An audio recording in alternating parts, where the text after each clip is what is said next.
网络顶有这张相片，一双机位，每一个人看到的色水拢无同。若是看到青色的，表示大脑较发达、属较理性的人；若是看到粉色的，代表正脑较好、较感性。这敢是真的咧？咱的拍假特工队。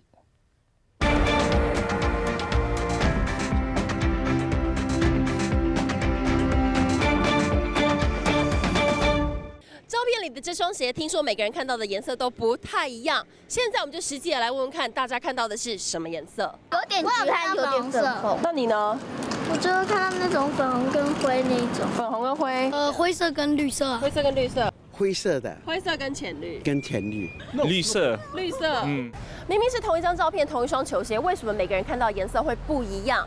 我们先请眼科医师从眼球的结构带大家来分析。感光细胞它们彼此之间在接受光线、影像之后，产生一些交互作用，传达到我们的脑部，那进而在我们的脑部去感受到说有这个影像跟颜色。不同的人，每个人对感光细胞对光线还有颜色的敏感度都不一样，所以可能就会在颜色的辨别上面就会有一些色差的不同。如果你是看到绿色的球鞋，代表你的左脑是比较发达的，包含你的逻辑能力会比较好；但如果你看到的是粉色，代表你是属于比较感性的人，你的右脑比较发达，包含了音乐等等的艺术天分会比较好。 到底左右脑会有这样的差别吗？左右脑我们在神经科学上啊，比较真的有分得出了区别，还是认为95%的人他的语言的中枢是在左脑负责。那相对来说，这一群大部分的人来说，他的右脑就比较负责是空间感觉的部分，所以我认为这个颜色的不同，在不同的人身上看到的颜色的感受不同，还是不是单纯从左右脑就可以分辨。